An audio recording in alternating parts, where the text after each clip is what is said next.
The second piece of this reform agenda is the whole Common Core initiative, which I can only charitably describe as a mess.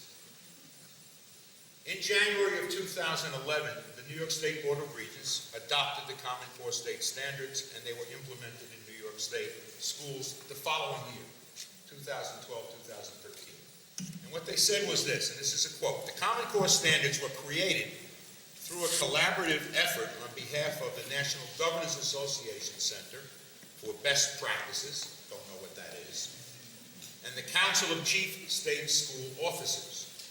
The standards were developed by key stakeholders in the field, including teachers, school administrators, and content experts." Not one K-12 educator was involved in this process. So they had some teachers, I don't know what they were teaching, but nobody in public education, K-12, was involved in the development of those standards. So it was implemented in 2012, September. In March, April of that year, the kids were tested on it, 5 months into the year. The children, as you heard, were subjected to 4.5 hours testing for ELA, 4.5 hours for math, special ed students up to 9 hours for each of those subjects. The medical college admission test is 4.5 hours long. What do you think? So what were the results? Well, let me go back. I'll talk about ComSWOG. When I took over as superintendent in 2010-2011, 90% of the students in the district were proficient, grades 3 through 8 in ELA and math. The next, Commissioner Steiner was the commissioner at the time. He felt that percentage was too high. So we changed the passing score. When I was a kid, I grew up in Flatbush, and you had what was called, you play stickball. And depending how many people we had, we'd make up the rules that day. I don't know if Commissioner Steiner ever played stickball, but those are stickball rules. If you don't like the results, you change the passing score. So that was 2011-12. Now 2012-2013, the first year of the assessments being given, 30% roughly statewide passed the test. Surprising? Not really, because in January of 2013, I received an email from then Commissioner King, where he told us he wasn't expecting more than about a third of the students to pass the test. That's quite an expectation. Imagine going to a doctor. We talked about a doctor before Mola did. Imagine going to a doctor and he said, now just, he takes your medical history and then he says, look, I don't really expect more than about a third of my patients to live. You'd say, Doc, I left something in the car. The second year, last year, about 35% passed it. Not surprisingly, we were told that there would be incremental improvements in the passing rate. So let's figure out how this could happen. How could the commissioner know that 30% would pass that first year? I don't know if anybody can be that good a predictor. The passing score is determined, first of all, well after the tests are given. That's one way you know. It's called finagling where I came from. The passing score is engineered to have X% of students pass. The passing score is engineered to have massive numbers of students fail. 70% roughly the first time, 65% the second time. Any program that's designed to have 60 or 70% of the students involved in it fail is abusive. Period. Two things. Given that 5% incremental improvement, a third grader right now could conceivably go through his or her entire career in elementary and middle school and never pass a state test. That sends a clear message to that kid. You're done. And the second thing, which is more significant in many ways, is that proficiency is no longer an indication of student learning. Rather, it's part of a broader political agenda. So that's the second piece of the reform. The tax cap is the third piece. The tax cap came in, the governor said this was in June 2011. it was supposed to be coupled with relief from mandates. If you remember, the governor put together a mandate commission. Whenever I hear commission, I know not much is going to happen. But you hope. The mandate commission couldn't come up with one. Not a dime in mandate relief. Instead, more mandates were piled on, along with a cap. In our district, $5.5 million are unfunded or underfunded mandates. And they're increasing. There has been no mandate relief. The fourth piece of the reform agenda is the annual professional performance review, which you heard a little bit about. That was 2012. Busy time, 2011-12. How much could we mess this whole thing up? You couldn't do this by accident. Okay?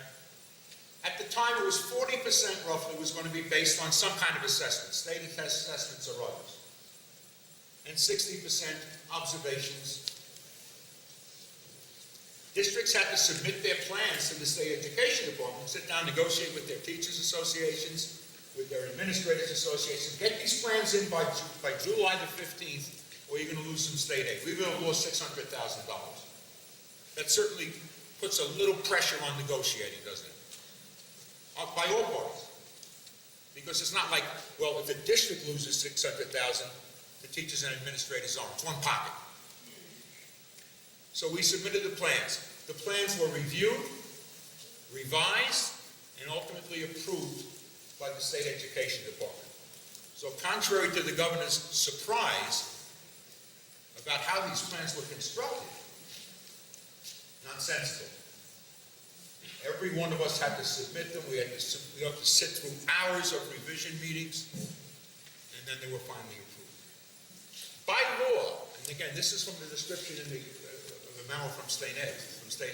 The APPR is required to be a significant factor in employment decisions, such as promotion, retention, tenure determinations, terminations period, and supplemental compensation, as well as a significant factor in teacher and principal professional development, as well as is less important than the first one. This is about employment decisions. I thought the primary purpose of any evaluation system was to improve practice.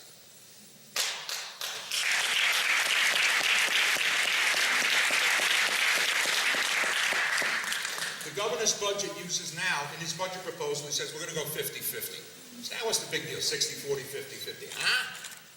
But there's a difference. 50% are going to be on the state tests.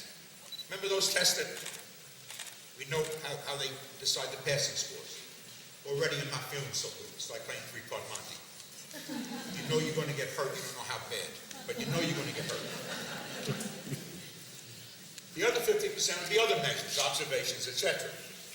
But if you fail to achieve a satisfactory rating in either part, the whole evaluation fails. So given the fact that the tests, those tests, are going to determine 50%, and we know that there's a better than equal chance you're going to get killed here. It's really 100% is based on the evaluations. Smoke and mirrors aside. I went back to my teachers in my district, looked at their test results from 12-13 and 13-14, and applied the governor's 50-50. I would have to have dismissed 6 teachers last year, and another 12 this year. They're good teachers. They're very good teachers. But that doesn't matter. The whole thing depends upon 6 hours of testing in ELA, 6 hours of testing in math, or 9 hours in each. Here's a question. What happens if you're a grade 3 through 8 teacher and you don't teach a subject that has a state test attached to it? That's easy. You get to pick your music teacher, an art teacher, a phys ed teacher, a guidance counselor, tech ed. Well, pick either ELA or math. I'm not making this up. It's almost like a Mel Brooks film, except it's a tragedy. Now, if a teacher receives 2 ineffective ratings in a row, they're fired. If students fail and teachers fail, schools will fail, the individual schools. If you get 3 in a row with an individual school, they're going to send in either a, what do they call it, a turnaround expert. Has nothing to do with ballet. A turnaround expert or a charter school can take you over, or another district could take you over. All contracts would be voided. This is a reform agenda. In the governor's budget presentation in mid-January, he attached all these and other policy issues to the budget for the first time. Usually they're separate, huh? If the legislature now does not pass all of his education proposals, all of them, districts will not get any additional aid. Their aid will be frozen.